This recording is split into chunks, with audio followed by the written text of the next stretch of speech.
సదాశివసమారంభాం వ్యాసశంకరమధ్యమాం అస్మదాచార్యపర్యంతాం వందే గురుపరంపరాం. శ్రీగురుభ్యో నమః. హరి ఓం. పార్థాయ ప్రతిబోధితాం భగవతా నారాయణేన స్వయం వ్యాసేన గ్రథితాం పురాణమునినాం మధ్యే మహాభారతం అద్వైతామృతవర్షిణీం భగవతీం అష్టాదశాధ్యాయినీం అంబ త్వామనుసందధామి భగవద్గీతే భవద్వేషిణీం. ఓం శ్రీకృష్ణ పరబ్రహ్మణే నమః. స్మరవారం వారం కార్యక్రమంలో శ్రీమద్ భగవద్గీత జ్ఞాన యజ్ఞంలో 18వ రోజు అధ్యయనానికి మీ అందరికీ స్వాగతం. దుఃఖేషు అద్విగ్నమనా సుఖేషు విగతస్పృహః వీతరాగభయక్రోధః స్థితధీర్మునిరుచ్యతే. జ్ఞాని పరిస్థితులకు ఎలా స్పందిస్తాడు, అది కూడా ప్రతికూల పరిస్థితులకు ఎలా స్పందిస్తాడు అన్నప్పుడు దీన్ని బట్టి జ్ఞానికి కూడా ప్రతికూల పరిస్థితులు ఉంటాయి అని అర్థమవుతోంది. జ్ఞాని అయినా సరే అజ్ఞాని అయినా సరే ప్రారబ్ధ కర్మతోటి మనం పుడతాం. నిజానికి మనం ప్రారబ్ధ కర్మ వల్లనే పుట్టాం. మరణించేంత వరకు ఆ ప్రారబ్ధ కర్మ వల్ల కలిగే పుణ్యపాపాలకు అనుభవించక తప్పదు. జ్ఞాని అకర్తగా అభోక్తగా పనిచేస్తాడు కాబట్టి కొత్తగా వచ్చే ఆగామి కర్మలు అతన్ని అంటవు. కానీ జ్ఞానం పొందక ముందు చేసినటువంటి కర్మఫలాలను అతను అనుకూల పరిస్థితులుగానో ప్రతికూల పరిస్థితులుగానో అవి వస్తాయి. అలా వచ్చినప్పుడు అతను వాటిని ఎలాగ ఎదుర్కొంటాడు. అనుద్విగ్నమనాహ అంటే చలించని మనస్సు గలవాడు. జ్ఞాని మనస్సు ఎంత బలంగా ఉంటుంది అంటే అతనికి జ్ఞానమనే షాక్ అబ్జార్వర్స్ ఉంటాయి. అందువల్ల అతను చలించడు. మనస్సు అంత గట్టిగా ఎలా అవుతుంది అంటే ఆ మార్పు ఏదో రాత్రికి రాత్రి వచ్చింది కాదు, అది నెమ్మదిగా జరుగుతుంది. గీతాశాస్త్రం మీకు వంట పట్టిందో లేదో పరీక్షించుకోవాలి అని అనుకుంటే స్వామీజీ దానికి ఒక పరీక్షను సూచిస్తారు. దాన్ని ఎఫ్ఐఆర్ అంటారు. ఎఫ్ఐఆర్ అంటే పోలీస్ స్టేషన్లో ఇచ్చే ఎఫ్ఐఆర్ కాదు. ఎఫ్ఐఆర్ అంటే ఆంగ్లంలో దీన్ని చెప్పాలి అంటే ఫ్రీక్వెన్సీ ఇంటెన్సిటీ రికవరీ టైం. అంటే వరుసగా ఎంత తరచుగా కోపం వస్తోంది, దాని తీవ్రత ఎంతగా ఉంటోంది, ఎంత త్వరగా ఆ కోపంలోంచి బయటపడగలుగుతున్నారు అనేది పరీక్ష చేసుకోవాలి. మళ్ళీ ఇక్కడ ఒక హెచ్చరిక, ఈ జ్ఞాననిష్టా సూచనను మీ మీదే ప్రయోగించుకోండి. అంతేగాని మీ స్నేహితుల మీదో లేకపోతే మీ కుటుంబ సభ్యుల మీదనో ప్రయోగించకండి. అది దుర్వినియోగం చేసినట్టు అవుతుంది. అది మీ ఆత్మ పరీక్షకు పనికొస్తుంది అంతే. ఎఫ్ అంటే ఫ్రీక్వెన్సీ, ఎంత త్వరగా కోపం వస్తోంది. కోపం అంటే కోపం ఒక్కటే కాదు, భావోద్రేగాలు. ఎంత తరచుగా కోపం చిరాకు మీకు వస్తోంది. భావోద్రేగాలు కూడా ఎంత త్వరగా మీకు కోపం చిరాకు వస్తోంది. ఇది గమనించడానికి ఒక డైరీ కూడా మీరు పెట్టుకోవచ్చు. కాకపోతే మొదట్లో ఎంతసేపు మీరు ప్రశాంతంగా ఉన్నారు అన్నది రాసుకోవడం తేలిక. ఎందుకంటే చాలామందికి చికాకు పడే పరిస్థితులే ఎక్కువ ఉంటాయి. ప్రశాంతంగా ఉండే సమయం చాలా తక్కువగా ఉంటుంది. చిన్న కారణం దొరికితే చాలు విరుచుకు పడిపోతారు. వారు ఏ ధ్యానంలోనో కూర్చుంటే ఆ కాసేపే తక్కిన వాళ్ళకి ప్రశాంతత. వాళ్ళు కొడుకు మీద, భార్య మీద, భర్త మీద, పనివాడి మీద, కొత్త వాళ్ళ మీద, పాత వాళ్ళ మీద, అందరి మీద కూడా విరుచుకు పడుతూనే ఉంటారు. దాన్ని నెమ్మదిగా తగ్గించుకోవాలి. రెండవది దాని తీవ్రత. ఐ అంటే ఇంటెన్సిటీ. అది ఎంతగా ఉన్నది. మనసు చికాకు పడినప్పుడు దాని యొక్క తీవ్రత ఎంత ఉందో ఎలా తెలుస్తుంది అంటే, దానికి తీవ్రత గనక తక్కువ ఉంటే అది మనస్సులో చిన్న అలజడి చేసి సద్దుమణిగిపోతుంది. కానీ దాని తీవ్రత ఎక్కువైనప్పుడు అది వాగేంద్రియానికి కూడా పాకి తూటాల్లాంటి మాటలు వదిలేలాగా చేస్తుంది.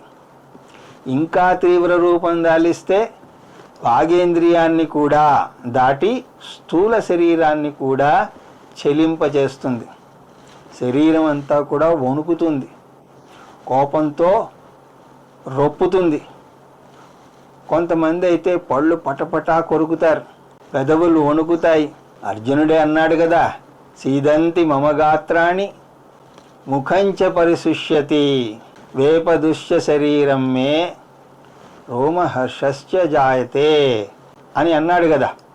తీవ్రత స్థాయిని బట్టి మనస్సు ఒక్కటే బాధపడుతుంది, లేదా వాగేంద్రియాన్ని కూడా చేరుతుంది. మరీ ఎక్కువగా ఉంటే శరీరం అంతా కూడా కంపిస్తుంది. ఇక మూడవది, ఎంత త్వరగా మీరు కోపంలోంచి బయటకు పడుతున్నారు. ఏదైనా ప్రతికూల పరిస్థితి ఏర్పడినప్పుడు మీరు మళ్ళీ మామూలు మనిషిగా అవడానికి ఎంత సమయాన్ని తీసుకుంటున్నారు. తీవ్రత గనక ఎక్కువ ఉంటే అది తగ్గడానికి ఎక్కువ సమయమే పడుతుంది. అసలు బలహీనతే బలంగా ఉందనుకోండి, అది తగ్గే వరకు అది చాలా తీవ్ర రూపాన్ని దాలుస్తుంది. కొంతమందికి ఒక రోజంతా కోపం ఉంటే, కొంతమందికి ఒక ఏడాది, ఇంకొంతమందికి 10 సంవత్సరాలు ఉంటుంది. కొంతమంది అయితే జీవితాంతం ఆ కోపాన్ని పోషిస్తూనే ఉంటారు. వారికి అది తగ్గనే తగ్గదు. జ్ఞానం భావోద్వేగాలను బలహీనపరచి మనస్సును కుదుటపరిస్తే ఈ 3 తగ్గుతాయి. తర్వాత దుఃఖేషు అనుద్విగ్నమనా అని అంటున్నాడు. జ్ఞాని సమత్వాన్ని పాటిస్తాడు. జ్ఞాని దుఃఖం వస్తే కృంగిపోడు, మనస్సు బలంగా ఉంటుంది. మనస్సు ప్రతికూల పరిస్థితులకే కాదు, సానుకూల పరిస్థితులకు కూడా తీవ్రంగా స్పందించవచ్చు. ప్రతికూల పరిస్థితుల్లో మనస్సు పాతాళానికి కృంగిపోతే, సానుకూల పరిస్థితుల్లో అది మనస్సు ఆకాశాన్ని అంటుతుంది. రెండు కూడా ప్రమాదమే. ఒక వ్యక్తి ఎన్నికల్లో ఎన్నోసార్లు నిలుచున్నాడు, కానీ ఓడిపోతూనే ఉన్నాడు. అలాగా విసుగు చెందని విక్రమార్కుడిలాగా ప్రయత్నం చేస్తూనే ఉన్నాడు. 20 సార్లు ఓడిపోతూనే వచ్చాడు. కానీ 21వసారి మాత్రం గెలిచాడు. అతను కూడా ఆ గెలుపు వస్తుందని అనుకోలేదు. ఆ ఆనందాన్ని తట్టుకోలేక గుండెపోటు వచ్చి మరణించాడు. అందువల్ల గుండెపోటు చెడు సంఘటనలకే వస్తుంది అని అనుకోవడానికి లేదు. శరీరం 2 విపరీత భావనలను తట్టుకోలేదు. కానీ జ్ఞాని అలా కాదు. సుఖేషు విగత స్పృహ. సానుకూల పరిస్థితులు వచ్చినా సరే పొంగిపోడు. ఎందుకు? సానుకూల పరిస్థితులు వస్తే అనుభవించవచ్చు, తప్పులేదు. కానీ దానికి కూడా రాకపోకలు ఉన్నాయి అన్న విషయం మర్చిపోడు. మనం సత్యాన్ని ఎప్పుడు కూడా మర్చిపోకూడదండి. విచక్షణాశక్తిని కోల్పోతే మోహంలో పడిపోతాం. జీవితంలో ప్రతి పరిస్థితి కూడా రాకపోకలకు గురవుతుంది అని విచక్షణాశక్తి మనకు చెప్తుంది. ఆ తర్వాత వీతరాగ భయ క్రోధ. రాగం, భయం, క్రోధం నుంచి విడిపడతాడు. ఒక ముక్కలో చెప్పాలి అంటే, ప్రాథమిక భావోద్వేగాలు లేని వ్యక్తి మొదట రాగం, దీన్ని బంధకత్వం అని అంటారు. ఇది ప్రాథమిక సమస్య. జ్ఞానికి బంధకత్వం ఉండదు. ప్రేమ మంచి గుణమే, దాన్ని వేదాంతం కూడా స్తుతిస్తుంది. కానీ ఆ ప్రేమలో బంధకత్వాన్ని చూపిస్తే అది విమర్శిస్తుంది. ప్రేమకు బంధకత్వానికి మధ్య రెండు భేదాలు ఉన్నాయి. ఒకటి, బంధకత్వం బలహీనమైనటువంటి మనస్సులోంచి ఏర్పడుతుంది. బంధం పెంచుకుంటే ఆ అనుబంధం నుంచి ఎప్పుడు నేను ప్రేమను ఆశిస్తాను. ఎదుట వ్యక్తి నా నుంచి ఏం పొందాడో నాకు అనవసరం, నాకేం లాభం వచ్చిందో చూస్తాను. అంటే ఎంతసేపు నా వైపే ఆలోచిస్తాను. ఇది బలహీనంగా ఉన్న మనస్సు యొక్క పరిస్థితి. మనస్సు బలంగా ఉంటే అనుబంధం రెండు వైపుల నుంచి చూస్తాను. ఒక్క ముక్కలో చెప్పాలి అంటే, ప్రేమలో నేనేమి ఇవ్వగలను అని చూస్తే, బంధకత్వంలో నేనేం పొందాలి ఆశిస్తాను. బంధకత్వంలో నేను ఎదుట మనిషి నుంచి ప్రేమను ఆశిస్తున్నాను కాబట్టి అతన్ని నా స్వాధీనంలో ఉంచుకోవాలి అని చూస్తాను. ఈ అతి ప్రేమ అతని స్వేచ్ఛను అణగదొక్కుతుంది. ప్రేమలో అలా కాదు. నేనెంత స్వేచ్ఛగా ఉండాలని అనుకుంటానో అలాగా నన్ను ప్రేమించేటువంటి వ్యక్తి కూడా తను స్వేచ్ఛగా ఉండాలి అని ఆశిస్తాను. ఒక్క ముక్కలో చెప్పాలి అంటే, బంధకత్వంలో ప్రేమ బంధిస్తే ప్రేమలో ప్రేమ స్వేచ్ఛనిస్తుంది. రాగం అంటే బంధకత్వం. సంసారంలో అది మొట్టమొదటి గుణం. మొదటి అధ్యాయంలో మనం సంసారం అంటే రాగం, శోకం, మోహం అని చూసాం. ఇక్కడ కృష్ణ పరమాత్మ సంసారాన్ని రాగం, భయం, క్రోధం అని అంటున్నారు. సంసారానికి ఇవి ఇంకో మార్గం. రాగం అంటే బంధకత్వం అని చూసాం. రాగం భయానికి దారితీస్తుంది. రాగం వల్ల ఒక వ్యక్తి లేదా ఒక వస్తువు మీద మనం ఆధారపడతాం. ఎంత ఎక్కువ ఆధారపడితే అంత ఎక్కువ అభద్రతాభావం పెరుగుతుంది. భగవంతుడు తప్ప ఈ జగత్తులో ఏదీ కూడా భద్రతనివ్వలేదు. మనం చేసే ప్రాథమికమైనటువంటి తప్పు ఏమిటి అంటే, భద్రత లేని ఇంకొక దాని మీద ఆధారపడుతున్నాం. అభద్రత ప్లస్ అభద్రత ఎక్కువ అభద్రత అవుతుంది. అది భద్రతనిస్తుందని ఏ లెక్క ప్రకారం అనుకుంటున్నామో మనకి తెలియదు. మనం సమస్యను పరిష్కరించుకోలేకపోవడానికి కారణం ప్రయత్నలోపం కాదు, దిశానిర్దేశ లోపం. మహారాజు గారిని కలుద్దామని గంటల తరబడి నడిచి రాజుగారిని చేరుకోలేకపోయాం. అలాగని చెప్పి మనల్ని మనం తిట్టుకుని భగవంతుణ్ణి కూడా నిందిస్తూ ఉంటాం. దానివల్ల లాభం లేదు. మనం వెళ్ళింది రాజు ఉన్న మార్గం వైపు కాదు, ఇంకొక మార్గం వైపుకు వెళితే ఎంత ప్రయత్నం చేసినా సరే రాజును చేరుకోగలమా? చేరుకోలేం సరిగదా. గమ్యం నుంచి అంతకంటే దూరానికి వెళతాం. ప్రయత్నం అన్న పదంలోనే యత్నం అంటే శ్రమ పెట్టడం. అందువల్ల ప్రయత్నం అంటే సరి అయిన దారిలో సరి అయినటువంటి మేరకు యత్నం చేయడం. భద్రత కావాలి అంటే చింత చెట్టు కొమ్మను పట్టుకోవాలి కానీ మునగ కొమ్మను కాదు. చింత చెట్టు కొమ్మ భగవంతుడు. ఎప్పటికీ కూడా భద్రతనిచ్చే భగవంతునిలో భద్రతను కనుగోవాలి. కానీ భగవంతునిలో భద్రతను వెతుక్కోకుండా భద్రత లేని వస్తువుల్లో మనం వెతుకుతూ ఉంటాం. నీళ్ళల్లో మునిగిపోతున్న వ్యక్తి గడ్డిపోచన పట్టుకున్నట్టుగా ఉంటుంది. అది అజ్ఞానంతో ఆధారపడడాన్ని రాగం అని అంటారు. రాగం భయానికి దారితీస్తుంది. ఎత్ర ఎత్ర రాగః తత్ర తత్ర భయః. ఈ భయం నిరంతరం కొనసాగుతూ ఉంటుంది.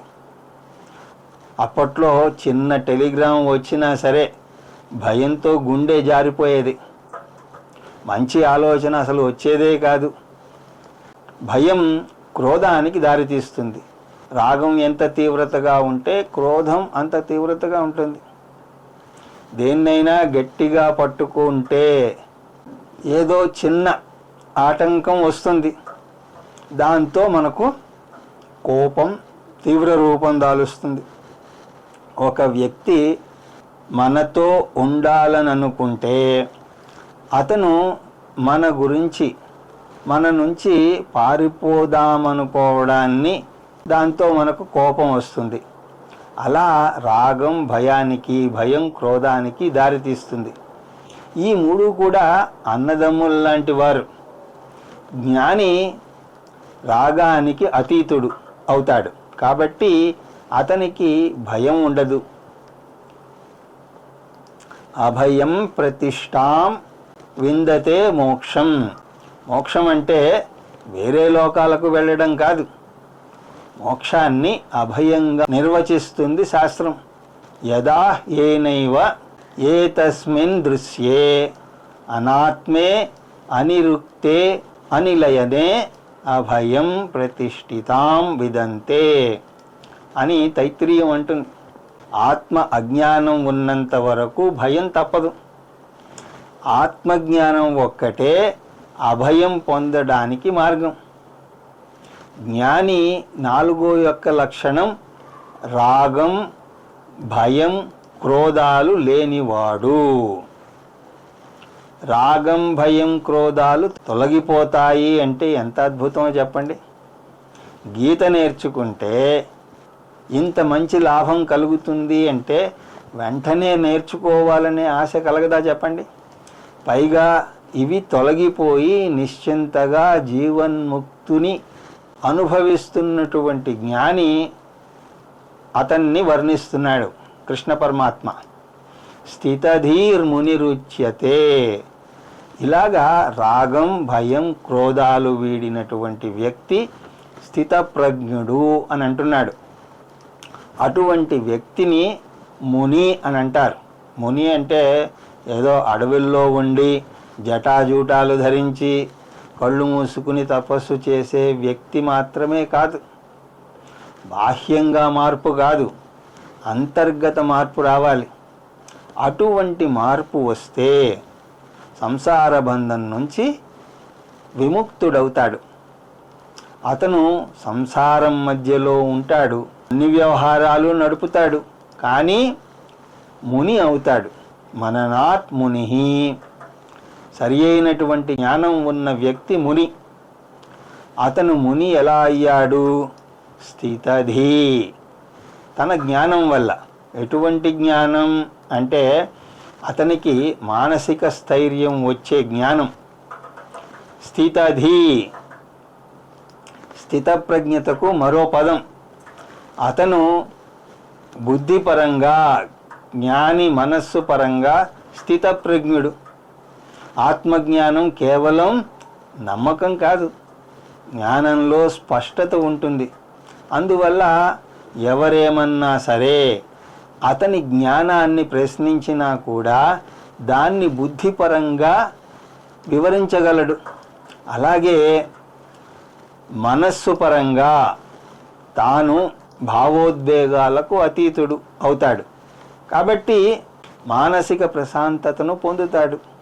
యహ సర్వత్ర అనభిస్నేహ తత్తత్ప్రాప్య శుభాశుభం నాభినందతి నద్వేష్టి తస్య ప్రజ్ఞా ప్రతిష్ఠిత. ఇంకా స్థితప్రజ్ఞని యొక్క లక్షణాలను వర్ణిస్తున్నాడు కృష్ణ పరమాత్మ.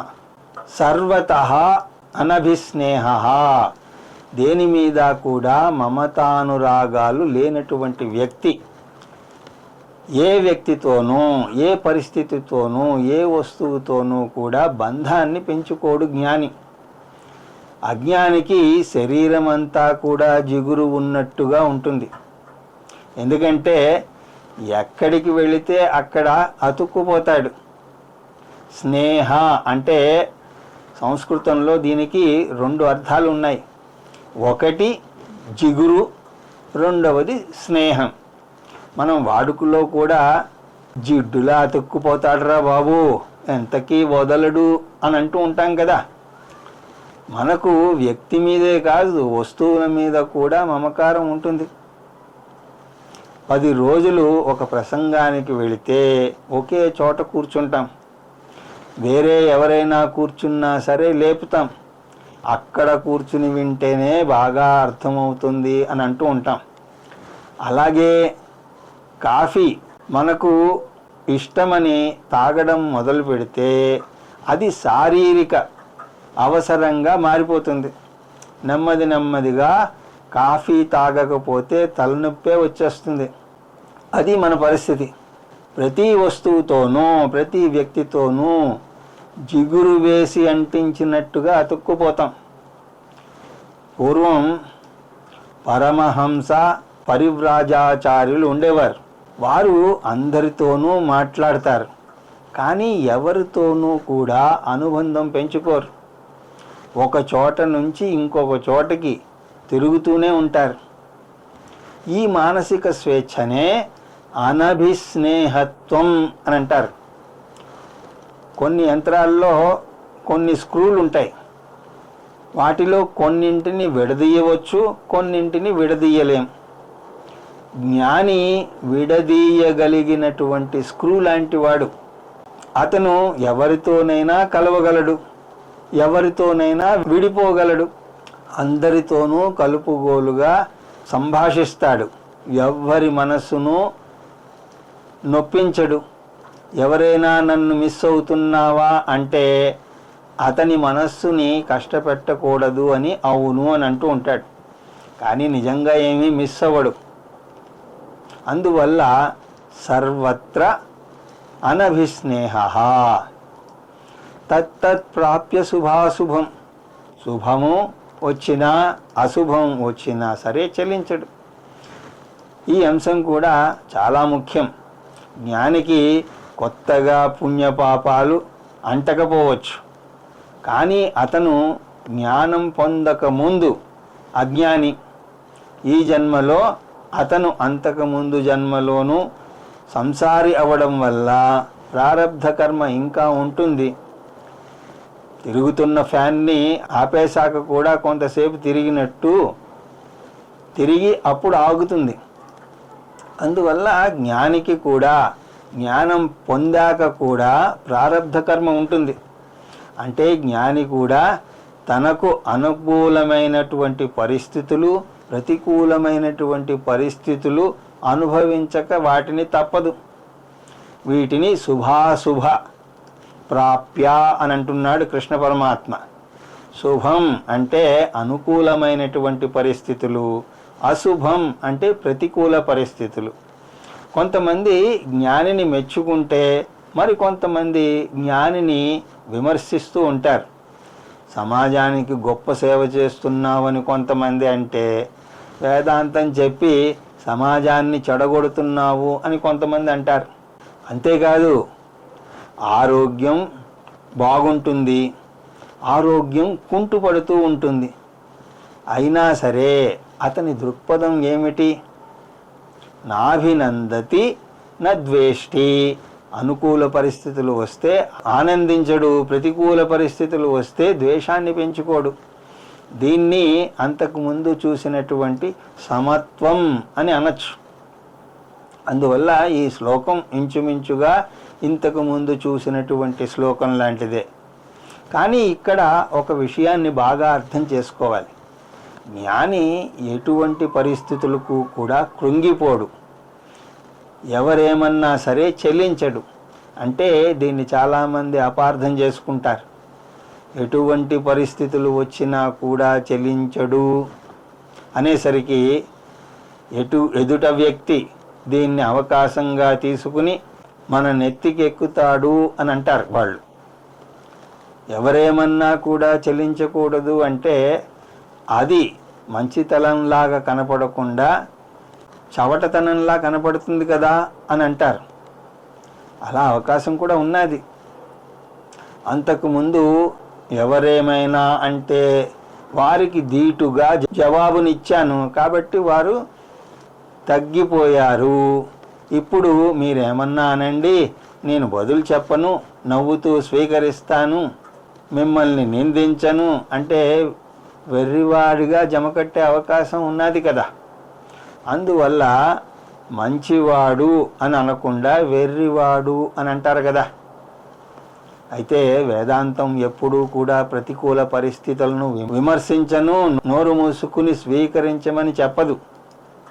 ఎక్కడ దాకానో ఎందుకు, భగవద్గీతలోనే శ్రీకృష్ణ పరమాత్మ అర్జునుడితో ఏం చెప్తున్నాడు? అధర్మాన్ని సహించకు, యుద్ధం చెయ్యి అర్జున అని అంటున్నాడు కదా. వేదాంతం అంటే ఎదుటవారు చేసిన అక్రమాన్ని కానీ అధర్మాన్ని కానీ మారు మాట్లాడకుండా స్వీకరించడం కాదు. అయితే వేదాంతం ఏం చెప్తుంది అంటే ఏ పరిస్థితి వచ్చినా సరే దానికి 3 రకాలుగా స్పందన చూపించే అవకాశం ఉంటుంది అని అంటుంది.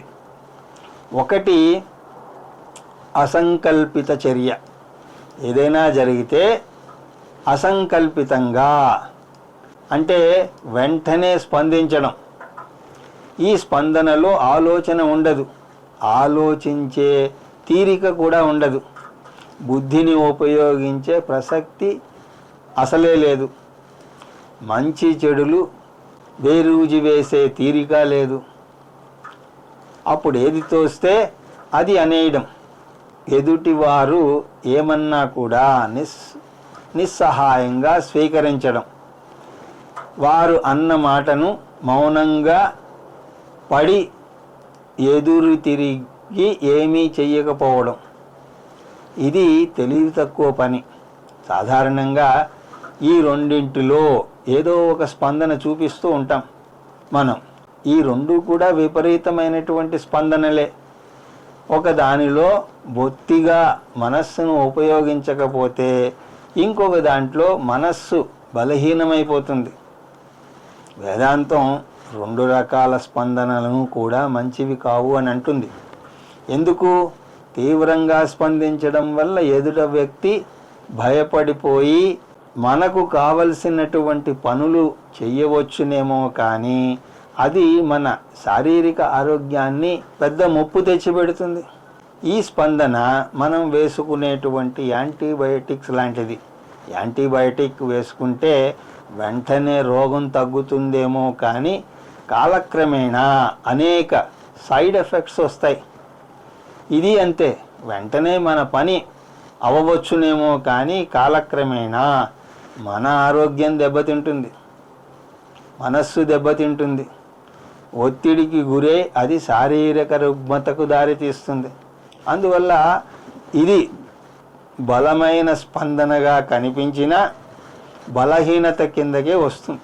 మనకి మనోనిగ్రహం లేనట్టు తెలుస్తుంది. ఎదురు తిరగకుండా 2వ పరిస్థితి ప్రకారం నిస్సహాయంగా స్వీకరిద్దామా అంటే అది కూడా తప్పే అంటుంది శాస్త్రం. అధర్మాన్ని మౌనంగా స్వీకరించకూడదు. అయితే ఏం చెయ్యాలి అంటే తెలివిగా స్పందించడం. శాస్త్రం అటు అసంకల్పిత ప్రతీకార్య చర్య చెయ్యొద్దంటూ ఇటు నిస్సహాయంగానూ స్వీకరించవద్దు. ఆగి బుద్ధిని ఉపయోగించి కొంచెం సమయం వెచ్చించి సరి అయిన నిర్ణయం తీసుకోవాలి అని అంటుంది. ముందు పరిస్థితిని బేరూజు వేయాలి.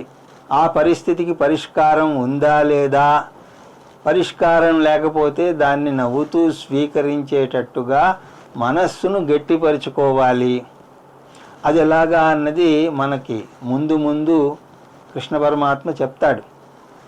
పరిష్కారం లేని పరిస్థితిని మార్చడానికి ప్రయత్నించకండి, దాన్ని మార్చలేమా అని అనకండి. దాని నిర్వచనమే మార్చలేనటువంటి పరిస్థితి. అందువల్ల తెలివిగా స్పందించండి. తెలివైన స్పందన అంటే పరిస్థితిని మార్చడానికి సమయాన్ని దుర్వినియోగం చేయకండి. మనస్సును కుదుటపరుచుకునే ప్రయత్నం చేస్తే అది మనస్సును కృంగదీయదు.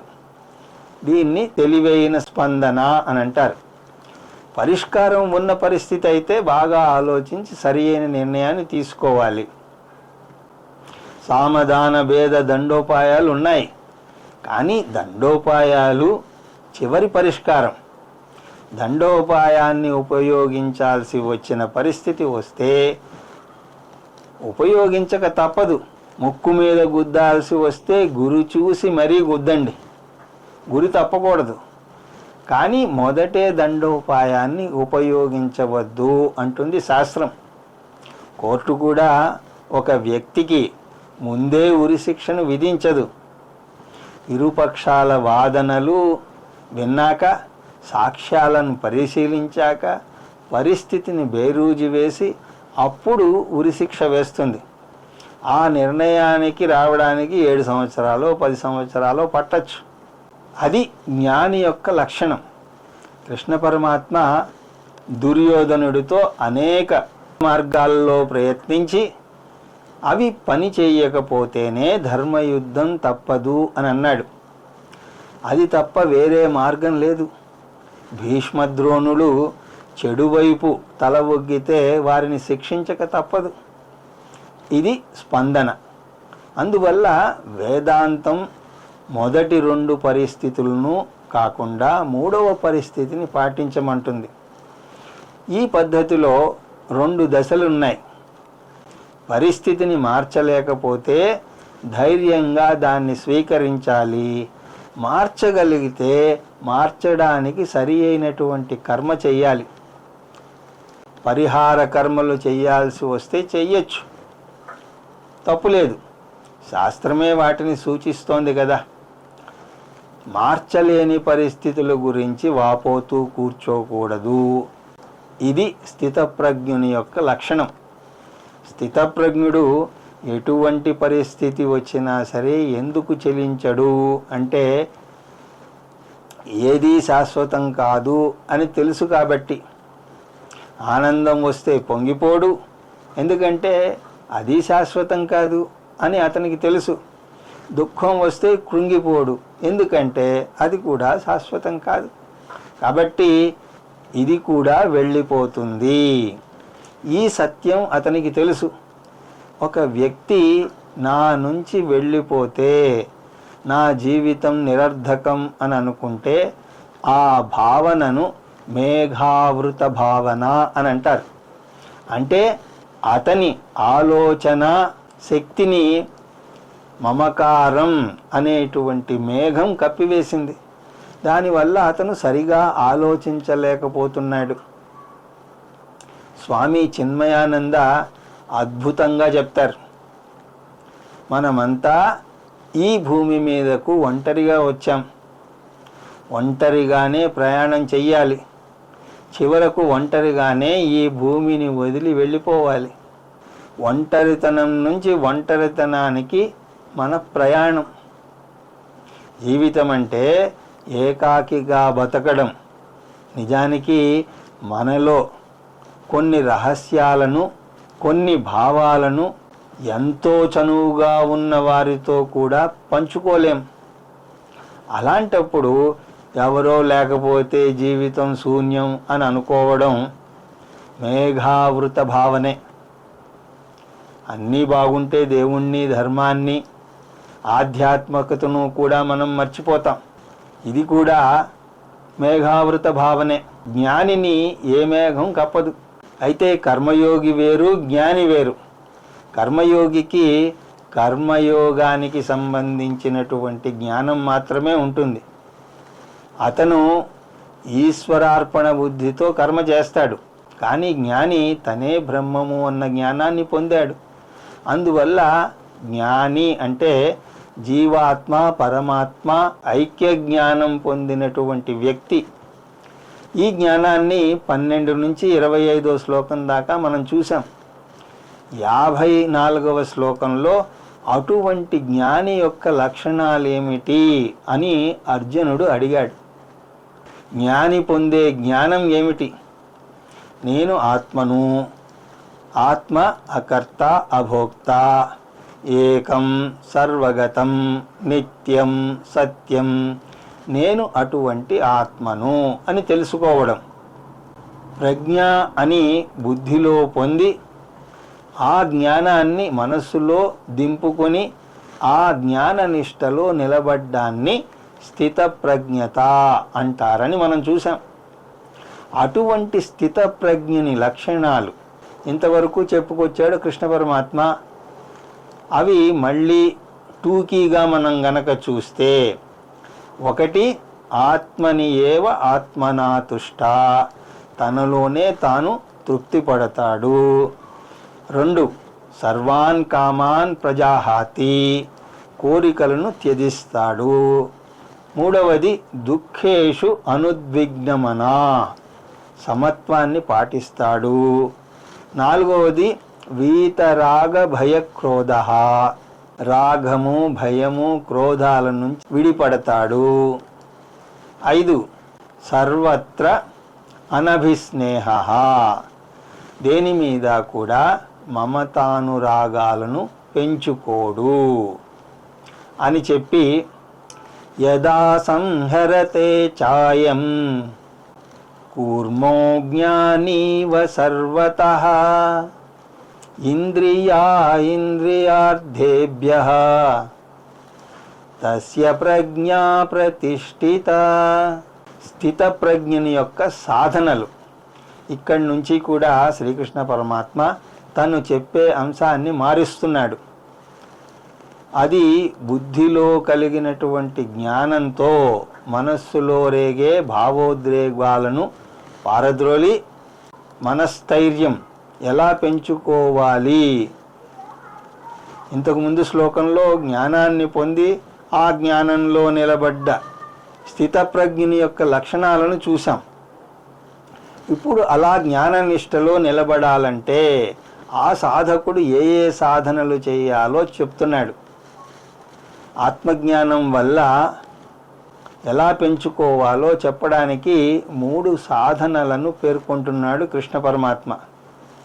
అవి నిధిధ్యాసనం, ఇంద్రియ నిగ్రహం, మనోనిగ్రహం. నిధిధ్యాసనం అహం ఆత్మా అస్మి, అహం పూర్ణః అస్మి, అహం శుద్ధః అస్మి, అహం నిత్యః అస్మి. జ్ఞానంలో ఈ విషయాలు మనం నేర్చుకుంటాం. ఇన్నాళ్ళు మనం శాంతి భద్రతలు బాహ్య ప్రపంచంలో పొందుతామని, పూర్ణత్వం వాటి వల్లే వస్తుందని పొరపాటు పడుతూ వస్తున్నాం. అది పొరపాటని ఎప్పుడూ అనుకోలేదు.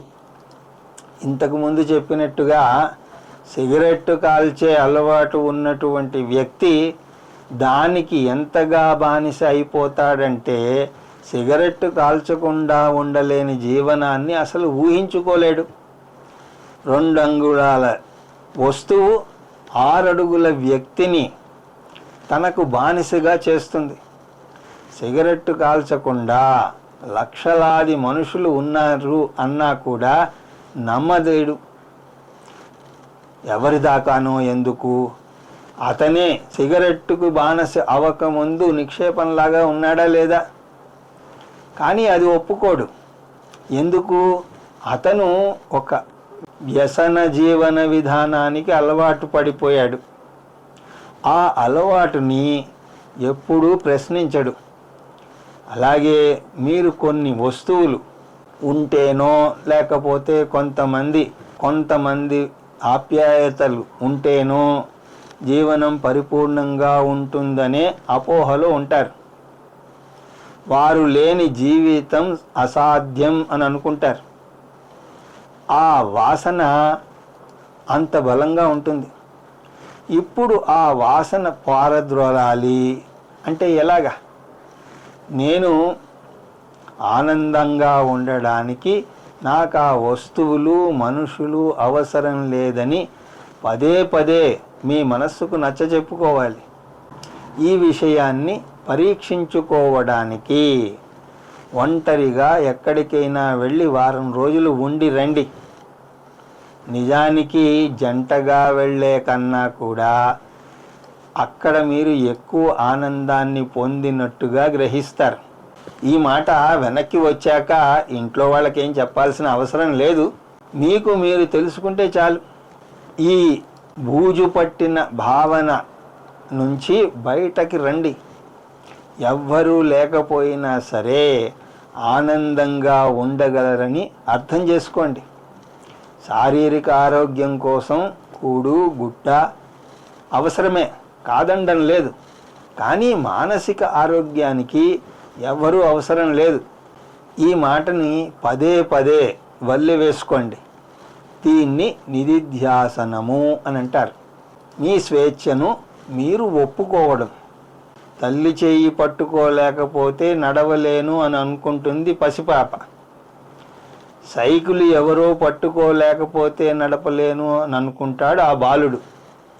కానీ నెమ్మదిగా ఆ పనులు తమంతట తామే చేసుకోవడం నేర్చుకున్నాక పిల్లలు ఇంకా మన మీద ఆధారపడడం లేదు. కాకపోతే మనమే ఆధారపడడం మానడం లేదు. అలా ఆధారపడ్డాన్ని చెదరగొట్టడమే నిధిధ్యాస. దీనికి వేదాంతం తోడ్పాటు ఉంటుంది. వేదాంతం పదే పదే చెప్తుంది, నువ్వు శరీరానివి కాదు, నువ్వు శరీరానికి సహాయం కావాలి, నువ్వు మనస్సువు కాదు, నువ్వు బుద్ధివి కాదు, నువ్వు ఆత్మవు, ఆత్మ నిత్యం పరిపూర్ణం సమత్వం. ఈ భావనలో నిలబడడమే నిధిధ్యాసనం. అంటే వేదాంత బోధ వారానికి ఒకసారి విని ఊరుకోకూడదు. ఆ విన్నదాన్ని జీర్ణించుకోవాలి. గురువు బోధ చేయగలడు కానీ దాన్ని జీర్ణించుకునేది శిష్యుడే.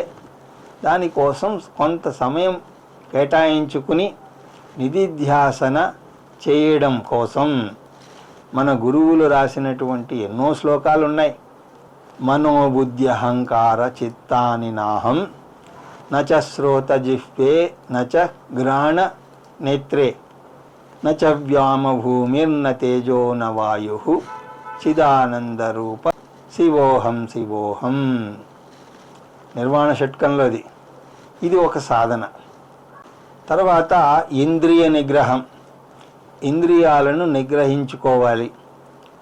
మనం నేర్చుకున్న ఆత్మజ్ఞానం స్థిరంగా నిలిచి ఆత్మస్థైర్యం ఇచ్చేంత వరకు తీవ్రమైనటువంటి రాగద్వేషాలకు మనం లోను కాకూడదు. భావోద్వేగాలను వేదాంతం జీర్ణించుకోనివ్వకుండా అడ్డుపడతాయి.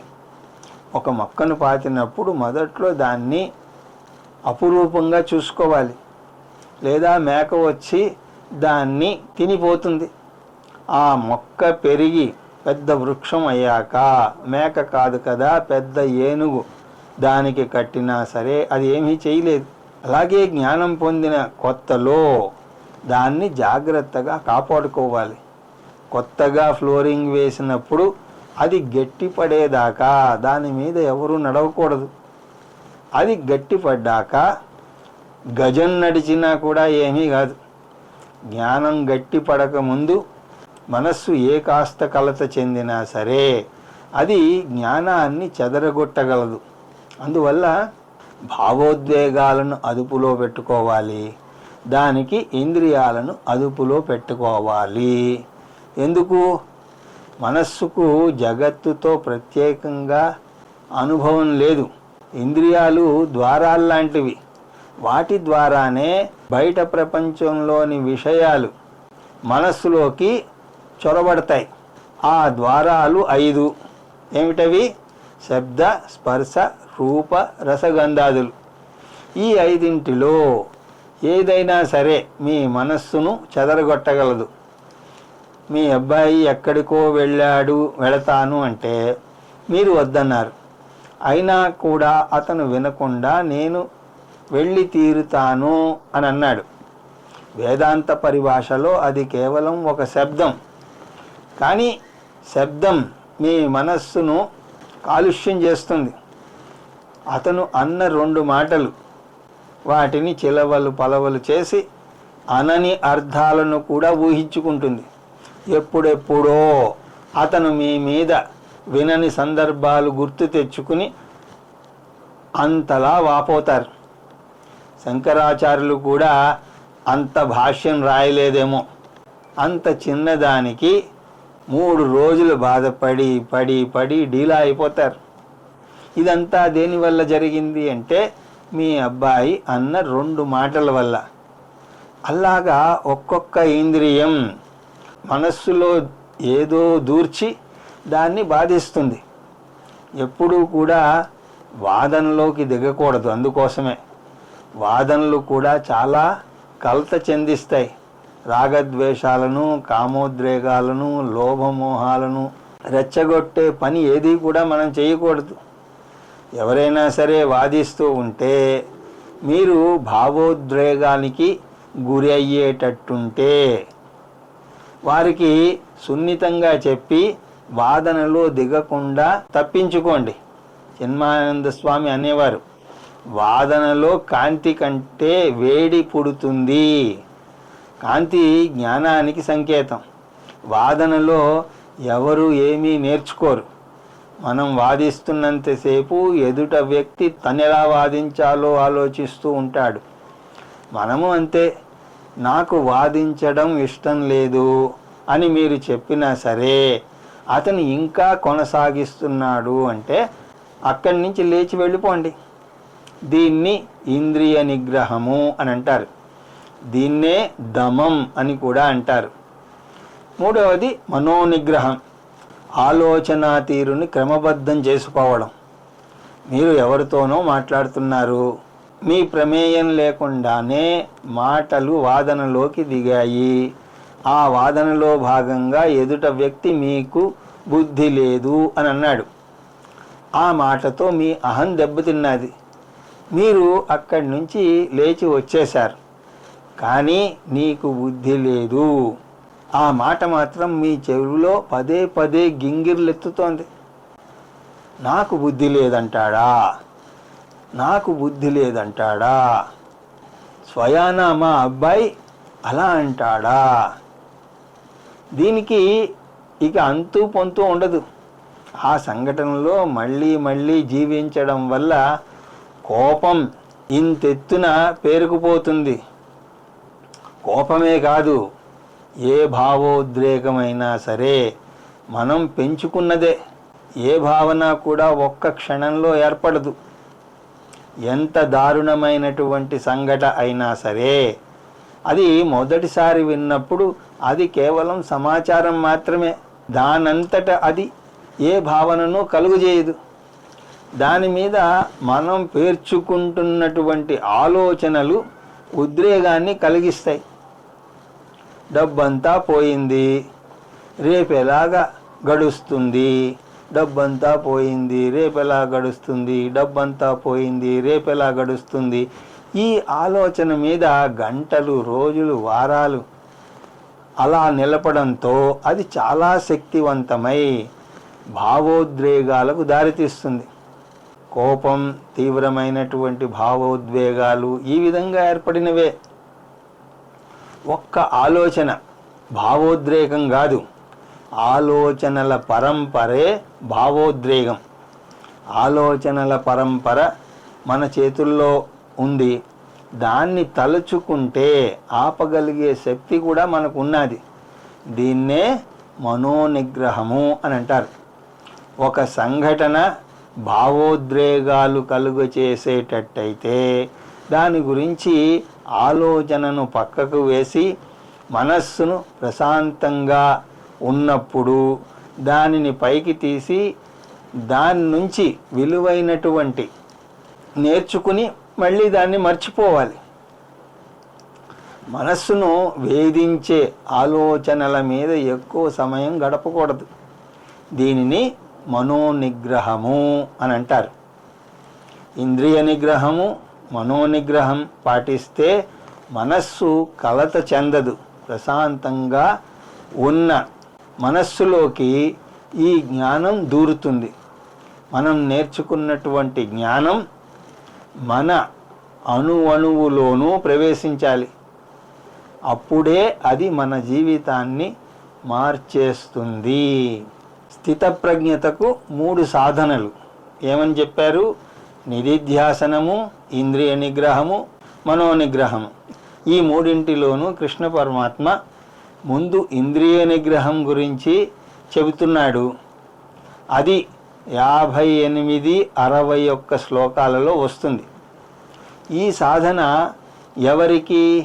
జ్ఞానం పొంది స్థితప్రజ్ఞుడు కానటువంటి వ్యక్తికి. స్థితప్రజ్ఞుడు అంటే జ్ఞాననిష్టలో ఉన్నటువంటి వ్యక్తి అని చూసాం. స్థితప్రజ్ఞునికి ఇంద్రియ నిగ్రహం అవసరం లేదు. ఎందుకు? అతనికి జ్ఞానం ఎంత స్థిరంగా ఉందంటే అతను బలమైనటువంటి వృక్షంలాగా మారుతాడు. ఇక్కడ ఇంద్రియ నిగ్రహం పాటించడానికి కృష్ణ పరమాత్మ తాబేలు ఉదాహరణను ఇస్తున్నాడు. జంతువులకు సాధారణంగా తమను తాము రక్షించుకోవడానికి కొమ్ములో గోళ్ళో ఏవో ఒకటి ఉంటాయి. కానీ తాబేలుకి యుద్ధం చేయడానికి ఏ ఆయుధము లేదు. అందువల్ల అది తేలిగ్గా చనిపోయే ప్రమాదం ఉన్నది. అలా కాకుండా ఉండడానికి భగవంతుడు దానికి రక్షణను కల్పించాడు. దాని పైభాగం చాలా గట్టిగా ఉంటుంది. అది యథేచ్ఛగా సంచరిస్తూ ప్రకృతి అందాలను ఆస్వాదిస్తూ ఉంటుంది. కానీ ఏ కాస్త ప్రమాదం ఆమడ దూరంలో ఉన్నా సరే పసిగట్టి తక్షణం తన 4 కాళ్లను తలను రక్షణ కవచంలోకి లాగేసుకుంటుంది. ఇక్కడ 5 అన్న సంఖ్య చాలా ముఖ్యం. ఎందుకంటే ఈ 5 మన 5 జ్ఞానేంద్రియాలకు సంకేతం. అలాగా ప్రమాదం మాయమయ్యేంత వరకు తల దాచుకుని తర్వాత బయటకు తెచ్చి మళ్ళీ తన ప్రయాణాన్ని కొనసాగిస్తుంది. స్థితప్రజ్ఞతకు రాని జ్ఞాని అలాగా తాబేలులాగా ప్రమాదాన్ని పసిగట్టగానే ఆ సన్నివేశంలో ముడుచుకుపోవాలి. రాగద్వేషాలు కామక్రోధాల తొంగి చూసే అవకాశం కనిపించగానే, అంటే అతను సహజంగా వాదనలోకి దిగని మనస్తత్వం ఉన్నా సరే ఎదుట వ్యక్తి వాదనలోకి లాగుతున్నట్టు తెలియగానే వెనుకంజ వెయ్యాలి. లేకపోతే అతని పరిస్థితి కూడా టూత్పేస్ట్ లాంటి పరిస్థితి అవుతుంది. టూత్పేస్ట్ ఒకసారి బయటకు వస్తే దాన్ని ఎంత ప్రయత్నించినా సరే మీరు లోపలకు తొయ్యలేరు. అలాగే ఒకసారి వాదనలోకి దిగితే దానిలోంచి బయటపడడం చాలా కష్టం. కావాలంటే ఇవాళ సాయంకాలమే ప్రయత్నించి చూడండి. మీ ఇంట్లోనే ఎవరితో ఒకరితో వాదనలోకి దిగుతూనే ఉంటారు. వారితో కయ్యానికి కాలు దువ్వకుండా ఆగడానికి ప్రయత్నించండి. కూర్మః అంగాని సంహరతే. తాబేలు తమ 5 అంగాలను లోపలికి లాగేసుకుంటుంది. సర్వసహా అన్ని వైపుల నుంచి. ఎప్పుడూ కాదు. కళ్ళు మూసుకుని నడవలేము కదా. కళ్ళు తెరిచి నడిస్తేనే రోడ్డు ప్రమాదాలు తప్పడం లేదు. ఇక కళ్ళు మూసుకుని నడిస్తే జరిగే ప్రమాదాలు వేరే చెప్పాలా? ఎప్పుడు అంటే ప్రమాదం ఎదురైనప్పుడు. మనకు ప్రమాదం ఎటు నుంచి వస్తుంది అంటే టీవీలోంచి. టీవీలో మంచి కార్యక్రమాలు ఉన్నాయి, మనస్సుని కలుషితం చేసేటువంటి కార్యక్రమాలు ఉన్నాయి. అవి చూసి మనసుని నియంత్రించుకునే కన్నా అసలు చూడకుండా ఉంటే మంచిది కదా. ఎందుకు? రోగం వచ్చాక మందు వేసుకునే కంటే రోగం రాకుండా జాగ్రత్త పడడం మంచిది కదా. అలాగే సినిమా పత్రికలు ఉన్నాయి, వాటి నిండా కూడా పుకార్లు. వాటి వల్ల మనం పొందే లాభం ఏమీ లేదు. ఇంద్రియాణీంద్రియార్థే. అందువల్ల జ్ఞానం పొందిన వ్యక్తి కూడా ఇంద్రియాలను తెలివిగా జాగ్రత్తగా వెనక్కు లాక్కోవాలి. ముందు మత్తుమందు సిగరెట్టు ఏదైనా సరే వద్దని మొదటిసారి వాటిని మనం బలంగా వ్యతిరేకిస్తాం. కానీ రెండవసారి అది బలం పుంజుకుంటుంది, మనం బలహీనులమవుతాం. ఇంద్రియ లోలత్వం రామాయణంలో వాలి లాంటిది. వాలితో ముఖాముఖి యుద్ధం చేస్తే ఎవరూ గెలవలేరు. ఎందుకు? ఎదుట వ్యక్తిలో సగం బలం వాలికి వెళ్ళిపోతుందట. అలాగే ఏదైనా వ్యసనం ముందు మనం నిల్చుంటే అది మనలోని సగం శక్తిని హరింపజేస్తుంది. అందువల్ల గట్టిగా దాన్ని నిరాకరించలేకపోతున్నాం. అందువల్ల వాటికి ముందే నో చెప్పగలగాలి. తస్య ప్రజ్ఞా ప్రతిష్ఠిత, అప్పుడే ప్రజ్ఞ ఉన్న జ్ఞాని స్థితప్రజ్ఞుడవుతాడు. ఇంకా కృష్ణ పరమాత్మ బోధ ఏం చేస్తున్నది తర్వాత తరగతిలో చూసే ప్రయత్నం చేద్దాం. హరి ఓం తత్సత్.